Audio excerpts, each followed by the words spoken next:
कि भारतीय जनता पार्टी कहीं पे निगाहें कहीं पे इशारा का काम कर रही है। इसीलिए भारतीय जनता पार्टी क्या कहती है और क्या करती है उस पर हमारा बहस नहीं है। हमारा बहस है कि हम किनके साथ हमारा कमिटमेंट है, हम क्या चाहते हैं और हमारी नीयत क्या है। नीतीश कुमार ने इस प्रदेश में जब से 17 वर्षों में जिन भी योजनाओं का निर्माण किया है, उससे जो पिछले पायदान पे लोग खड़े हैं उनको कैसे आगे ले आया जाए, उसके लिए योजनाओं का निर्माण किया है। और सभी सरकार को ये अधिकार है कि उनके प्रदेश में भीख मांगने वाले लोग कौन हैं, फुटपाथ पर रहने वाले सब्जी बेचने वाले लोग कौन हैं, वो किस जाति के आते हैं, इस प्रदेश में मजदूरी करने वाले लोग कौन हैं और वो किस जाति से आते हैं। जो पलायन हो रहा है इस प्रदेश में मजदूरों का, उनकी जाति क्या है, इसके लिए भविष्य में हम क्या योजना बनाएं, इस सरकार को जानने का अधिकार है। हम लोग पूरी तरह से न्यायालय को संतुष्ट करेंगे और हमें पूर्ण भरोसा है कि न्यायालय हमारे पक्ष में आदेश देगा। सरकार कैसे देती है, क्या आपने तैयारी? नहीं, रोक अभी अंतरिम रोक है और अभी पूरी तरह से रोक नहीं लगाया गया, अभी अंतरिम रोक लगाया गया है। और कास्ट सेंसस के बारे में माननीय नेता ने आप सब लोगों को भी पहले भी बताया था कि जब ज्ञानी जैल सिंह माननीय नेता जब भारत सरकार में मंत्री थे, तब ज्ञानी जैल सिंह ने उनको बुला करके और उन्होंने ये बात कही थी कि इस तरह का कार्य होना चाहिए। और तब उन्होंने तत्कालीन प्रधानमंत्री जी से जाके बात भी किया था, लेकिन उस समय ये संभव नहीं हो पाया था क्योंकि जो जातीय जनगणना चल रही थी वो अंतिम दौर में थी और वो नहीं हो पाया था। और उसके बाद भी माननीय नेता प्रयास में थे और इस बार भी सभी पार्टियों के साथ यहाँ पर समन्वय स्थापित करके प्रधानमंत्री जी से भी उन्होंने आग्रह किया कि प्रधानमंत्री जी इसको पूरे देश में लागू करें। परंतु भारतीय जनता पार्टी की जो नीयत थी उस समय भी साफ नहीं थी, दुविधाजनक थी। और अभी भी जिस तरह का हाई कोर्ट में रोक के बाद जिस तरह का बयान आ रहा है, कहीं पे इशारा और कहीं पे निगाहें और कहीं पे इशारा, उनके बयान से साफ झलक रहा है।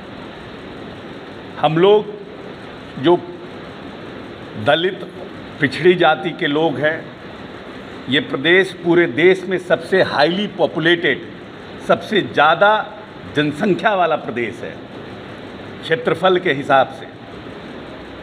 और हम हमेशा चाहते हैं, हमारी सरकार और हमारे नेता, कि जो बड़ी आबादी इस प्रदेश में रहती है, चाहे वो पिछड़ों की हो या अगड़ों की हो, क्योंकि कभी न कभी बीच बीच में ये बातें उठती रही है कि आर्थिक रूप से जो लोग पिछड़ गए हैं, जिनके बाप दादा के पास कभी एकड़ों ज़मीन होती थी, अब उनके परिवार में बंटवारा होते होते सब लोग हैं तो अपर कास्ट के, लेकिन उनकी आर्थिक स्थिति खराब हो गई है। इन सब चीज़ों के लिए सरकार ने ये काम शुरू किया था और इस काम के माध्यम से जानना चाह रही थी कि जो बड़ी आबादी इस प्रदेश में रहती है उनकी आर्थिक और सामाजिक स्थिति क्या है, भविष्य में हम उसके लिए किन किन योजनाओं का निर्माण कर सकते हैं जिससे वो समाज सबल हो सके और मुख्यधारा में जुड़ सके, उसका प्रयास कर रहे थे। हम अभी भी कमिटमेंट हमारा है कि हम इसका काम आगे भी जारी रखेंगे।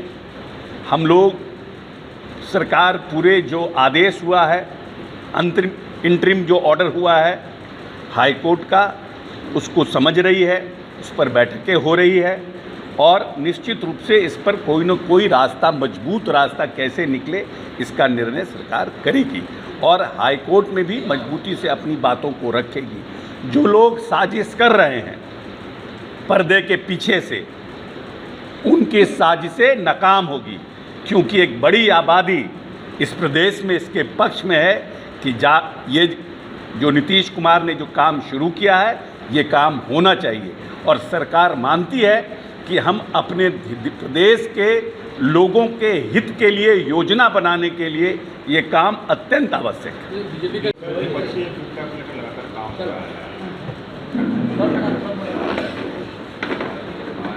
अभी में क्या कर लोग क्या कुछ तैयारी नहीं, माननीय नेता बहुत लंबे समय से ये बात कहते आ रहे हैं कि विपक्षी एकता होनी चाहिए और विपक्षी एकता के साथ अगर हम चुनाव लड़ते हैं तो हमारी जीत सुनिश्चित रहेगी और उसके लिए उनका प्रयास अब कामयाब भी होता दिख रहा है।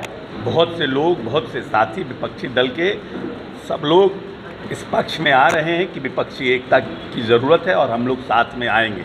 कर्नाटक के चुनाव के बाद हम समझते हैं कि कुछ बड़ी मुहिम की शुरुआत होगी। मंत्री जी, बीजेपी प्रदेश अध्यक्ष नालंदा गए हैं, जो घटना घटी थी रामनवमी के मौके पर, उसको लेकर वो आंदोलन करने की धरना करने जा रहे हैं। और हर कोई राजनीतिक दल को अपने तरीके से धरना प्रदर्शन करने का अधिकार है, तो उसके लिए क्या कहा जा सकता है। वहाँ पर उन्होंने कह दिया कि जेडीयू के सभी कार्यकर्ताओं को 25 तक बीजेपी में मिला लें। ठीक है, उनका अपना प्रयास जारी रहने दीजिए। हम कह रहे हैं वो 25 के, हम 24 के पहले भारतीय जनता पार्टी के सभी वर्कर को मिला लेंगे। इसमें बोलने में क्या जाता है। बोले हम बोल रहे हैं, वो 25 बोल रहे हैं, हम 24 से बोल रहे हैं कि हम 24 में भारतीय जनता पार्टी के सभी वर्कर को जदयू में मिला देंगे। बोलने में टैक्स थोड़ी है, बोलिए जो बोलना है। जब से वो घटना घटी है, आप लोग बजरंग दल के ऊपर बैन करने की बात कर रहे हैं, क्या लगता है बजरंग दल के ऊपर बैन? बजरंग दल या बजरंग, जैसे कर्नाटक की जो इशू हुई कि बजरंग दल को उन लोगों ने अपने और पीआईएफ को भी, एक जो एक्सट्रीमिस्ट हिंदू एक्सट्रीमिस्ट हैं उनको और जो मुस्लिम एक्सट्रीमिस्ट हैं उनको, जो धार्मिक उन्माद पैदा करके प्रदेश के माहौल को ख़राब करने का प्रयास करते हैं, कांग्रेस ने अपने घोषणा पत्र में उन दोनों को बैन करने के लिए लिखा। कहा कि भविष्य में मेरी सरकार बनती है तो हम बैन करेंगे। तो वैसी परिस्थिति में भारतीय जनता पार्टी के जो लोग जिस तरह का बयान दे रहे हैं कि बजरंग दल हनुमान चालीसा का पाठ करेंगे, तो बजरंग लिख देने से हनुमान जी के अनुयायी कोई हो जाता है क्या? हम राम अशोक चौधरी राम, अशोक राम लिख दें तो हम राम के वंशज हो जाएंगे क्या? क्या हम मर्यादा पुरुषोत्तम राम के सब जो उनके कार्यकलाप है उसके हम अनुयायी हो जाएंगे क्या? नाम रखने से नाम रखिए कुछ। एक तो कहावत है ना, मुंह में राम बगल में छुरा। किस भगवान राम के क्या नाम है, आपके शोभा यात्रा में कहीं देखें तलवार लेकर के लोगों को चलते हुए, भाला लेकर चलते हुए? भगवान क्या कहता है हमारा सनातन धर्म? हमारा सनातन धर्म करता है, जब भी हम लोग तो बचपन से यही सुनते आए हैं, हमारे पंडित जी लोग कहते हैं कि धर्म की जय हो, प्राणियों में सद्भावना हो, विश्व का कल्याण हो। कभी बोला जाता है हमारे धर्म में कि भारत का कल्याण हो? किसी पंडित जी को देखे हैं बोलते हुए आरती के बाद कि धर्म का, भारत का कल्याण हो? कहते हैं विश्व का कल्याण हो। तो विश्व में कौन कौन लोग हैं?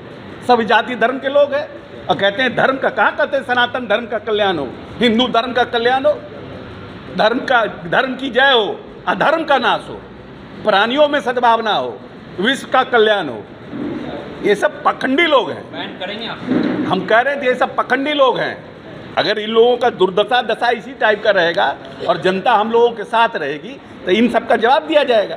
बाबा बागेश्वर भी आ रहे हैं बिहार दौरे पर, बाबा बागेश्वर भी आ रहे हैं। आसाराम बापू भी आए थे, कहाँ चले गए? क्या दिक्कत है? भगवान प्रभु सबका इलाज करते हैं। सरकार स्वागत नहीं करेगी उसका? कि हम लोग का स्वागत किसका, हम कहा कि किसी का स्वागत करें या किसी का विरोध करेंगे? जो लोग बुला रहे हैं उनको भी जय जय है। लेकिन हम ये कह रहे हैं कि आसाराम बापू भी आए थे।